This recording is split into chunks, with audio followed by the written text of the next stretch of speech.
시청자 여러분 안녕하십니까, 김동수입니다. 이 시간에는요, 지난 18일 밤이죠.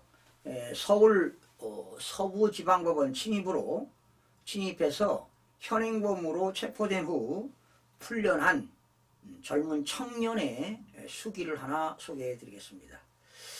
저는 지난 18일 서울 서부지방법원 건조물 침입 현행범으로 체포가 되었습니다. 마포경찰서에서 강서경찰서로 이송되어 조사받았고 오늘 오후 5시경 석방이 되었습니다. 수감되어 있는 동안 수기를 작성했습니다. 저는 이 글을 미국 정치 갤러리에 게시하지만 저는 그동안 미국 정치 갤러리에 게시물과 댓글을 작성하는 등 지속적으로 활동한 이력이 없습니다. 저는 불법 시위와 시위 참여는 특정 커뮤니티, 유튜브 채널과는 무관합니다. 이 글을 공유하는 목적 역시 누군가를 특정 행위로 선동하기 위함이 아닙니다. 저는 우리 사회 구성원들이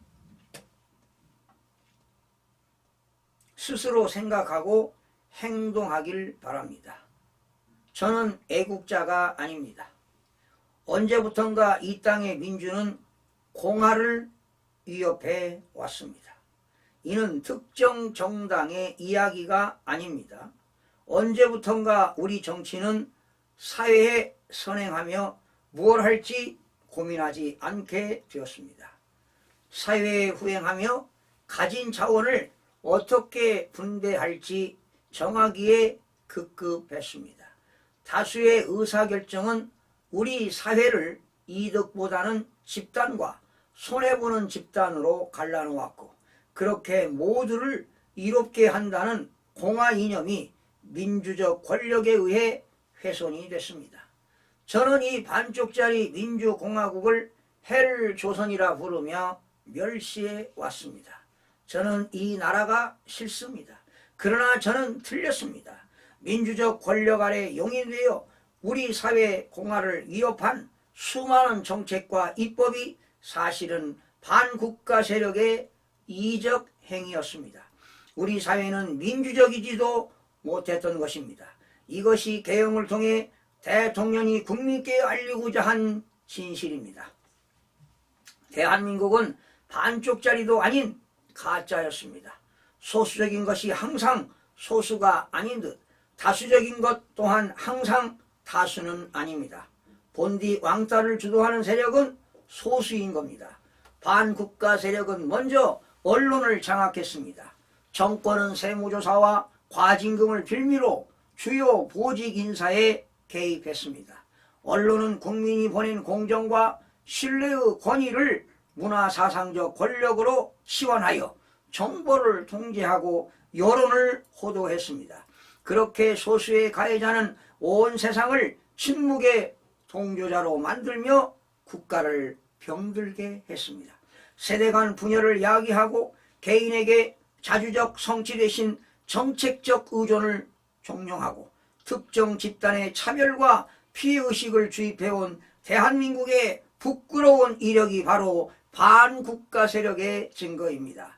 이 나라 구성원은 눈부신 산업화와 자랑스러운 민주화 세대 그리고 반도 역사상 최고 수준 교육을 받은 청년 세대입니다.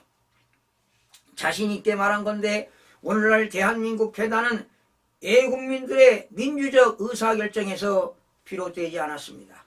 수십 년간에 걸쳐 국가 시스템을 장악해온 반국가 세력은 민주주의를 마비시켜 현직 대통령을 체포하기에 이르렀습니다. 무조건적 권력 행사는 반드시 권위를 소진시킵니다. 마치 운동 에너지와 위치 에너지의 강교처럼 가짜 뉴스와 정치 공작을 일삼는 레거시 미디어는 이제 권위를 잃었습니다. 유튜브와 SNS가 진실을 유통했고 대통령 지지율은 과반이 넘었습니다. 탄핵 찬성 집회와 탄핵 반대 집회의 규모 차이가 수십 배가 넘습니다. 가짜 뉴스는 신념을 만들지 못하기 때문입니다. 추운 겨울 시민들이 거리로 나온 이유는 본인이 옳다고 믿는 신념을 지키고 증명하기 위함입니다. 사실을 말하자면 자유 대한민국을 수호하고 이 땅의 민주주의를 지키겠다는 거룩한 신념은 뒷전이었습니다. 저는 애국자가 아닙니다. 저는 그냥 기분이 나빴습니다. 가짜인 그들은 민주적 권력인 양 행세하며 사회 구성원을 기만했습니다. 우리 개개인을 사리 분별하지 못하고 빼앗긴 주권을 스스로 복권하지 못하는 패배자로 규정했습니다. 그렇지 않고서는 있을 수 없는 국가 찬탈 시도입니다. 반국가 세력은 민주주의 이전에 제 개인의 이성과 자유의지를 모독했습니다. 저는 그 점이 참을 수 없이 기분이 나빴습니다. 저는 제가 옳음을 주장하고자 부당한 권력에 저항하고자 빼앗긴 주권을 되찾아 다시 시민으로 거듭나고자 담벼락을 침범했습니다. 의심할 여지 없는 반사회적 행동이자 위법 행위입니다. 또한 체포 과정에서 시민과 경찰 사이 심한 몸싸움이 일었습니다. 크고 작은 부상이 있었습니다. 저는 제 행동을 후회합니다. 그리고 반성합니다. 행동의 결과를 충분히 예상치 못했습니다. 혼란한 시국 대통령을 체포한 공권력의 정통성을 의심하는 제게 어쩌면 위법 행위는 예정된 수순이었을지도 모릅니다. 저는 이러한 제 의심을 사상의 자유가 허락하는 선에서 추구하고자 했습니다만 그렇지 못했습니다. 주어진 처벌에 순응할 것입니다. 벌금형 이상의 전과가 남는다면 저는 순간의 치기로 많은 것을 잃겠습니다. 하지만 얻은 것도 있습니다. 저는 시민으로 거듭났습니다. 생각했고 행동했습니다. 앞으로도 그럴 것입니다. 보다 행동을 숙고하고 철저한 준법할 것입니다. 그렇게 우리 모두 시민이 되는 순간이 대통령이 바라는 제2의 건국이겠습니다. 그때가 되면 저는 애국자가 될 것입니다.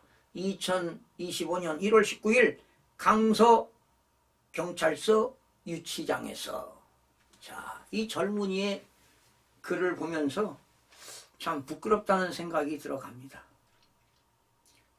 이 젊은이가 서울 서부지방법원을 침입해서 그 심정 이해가 갑니다. 얼마나 분통이 터졌겠습니까? 이들이야말로 진정한 애국 청년 아니겠습니까? 그리고 서울 서부지방법원에 침입해서 지금 수사를 받고 있는 그런 젊은이들, 많은 애국 변호인들이 무료로 변호도 해준다고 합니다. 이게 진정한 민주주의가 아닐까요? 지금 우리나라 언론들이, 대부분 언론들이 거짓 가짜 보도를 하고 있습니다. 그게 바로 뭐냐? 민주노총 산하 언론 노조가 민주노총에 장악되고 있기 때문입니다. 민주노총에서 탈퇴해가지고 자체적인 언론 노조는 인정하지만 민주노총 산하의 언론 노조는 인정해서는 안 될 것입니다. 대한민국 모든 언론계, 정치계 각성해야 됩니다. 이게 오랜 반국가 세력들은 오랜 시간에 걸쳐서 북한의 김정일의 전략 전술, 바로 슬라미 전술입니다. 슬라미 스트래티지. 어떠한 목표를 달성하기 위해서 야금야금 침입하는 그런 전략이 바로 슬라미 전술인데, 하루아침에 반국가 세력이 이루어진 게 아닙니다. 오랜 시간 동안 김일성의 장학금을 받고 판검사가 된 그들이 반국가 세력이 아닌가, 이런 생각이 들어갑니다. 대한민국의 사법부의 검은 카르텔, 그리고 선거관리위원회의 검은 카르텔, 민주노총 정교제의 검은 카르텔, 이것을 척결하기 위해서 윤석열 대통령이 비상계엄을 선포한 것입니다. 이 젊은이가 이 대한민국의 실정을 잘 묘사했는데 정말 존경스럽습니다.